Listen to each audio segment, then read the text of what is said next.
And I am also using visual aids for this speech. Here's the visual aids to give my audience a chance to reference my articles if they want.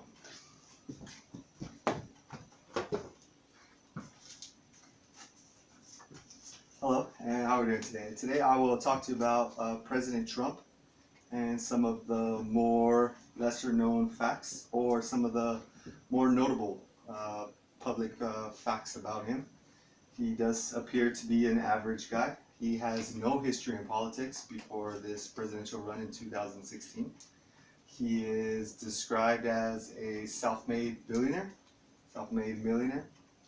He appears to uh, have gained a considerable following of followers on Twitter. And today I will talk to you about a point that I have that he is not such a bad guy. I'm trying to persuade you that he is actually a pretty good person. He has been a positive force on this country, and I believe he would do well to serve another 4 years. In this first article I will talk about in reference appears in the Political Science Quarterly Journal. It is titled Disruption, Demonization, Deliverance, etc. It is by Jameson K.H. and Taussig D. He notes in this article, or they note in this article, how Trump is prone to faults, to human error. He is an average person just like the rest of us. He is a human being and he makes a lot of mistakes, which I'm sure quite a few are aware of my mistakes every now and then. He is known to be gullible at times in the face of biased media and partisan media, meaning that he will only look at one side of the story at times, and doesn't look at different viewpoints, doesn't take too kindly, which I believe is a good thing for our country. It is a change from recent last century. It is a change for good. It is a change that we need to embrace and keep moving forward with. In the next article I will be referencing, it appeared in the Journal of Language and Politics.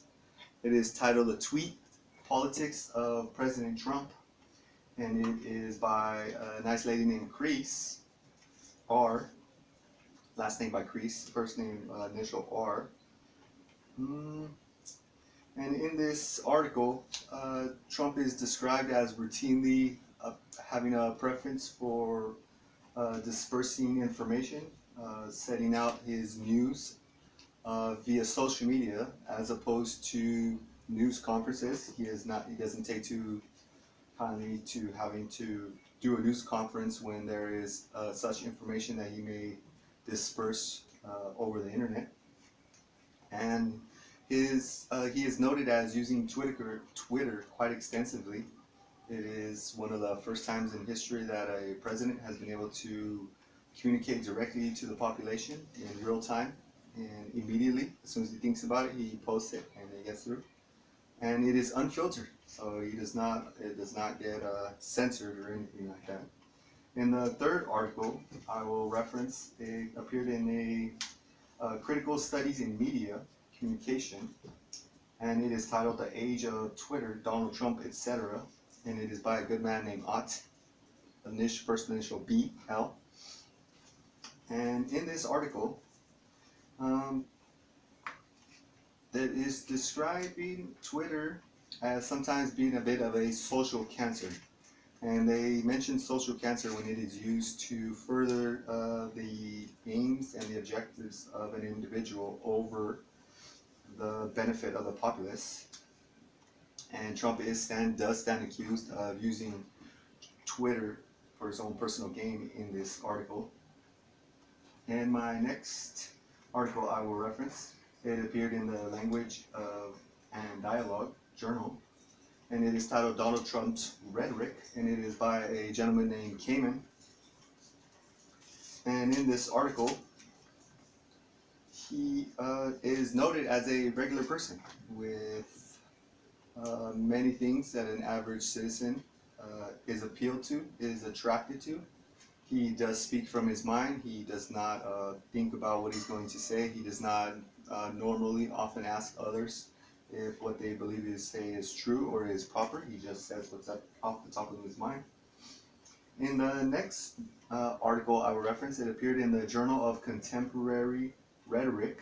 It is titled Hello Darkness, Anti-Semitism and Rhetorical Silence. And it is by a writer named Moshin, first initial J, in 2018.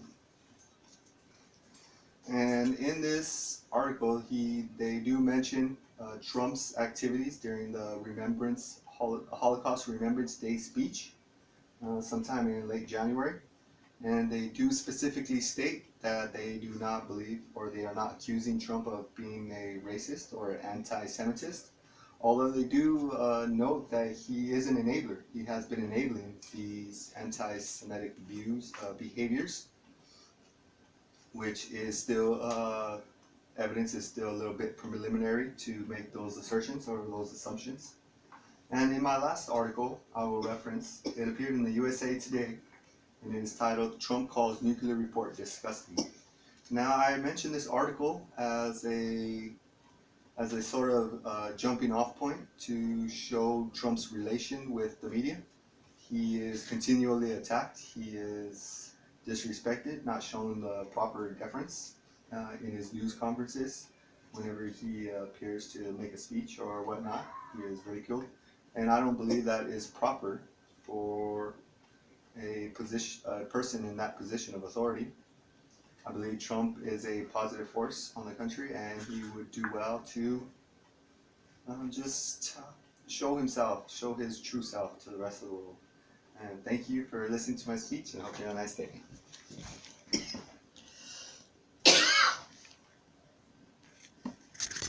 Perfecto.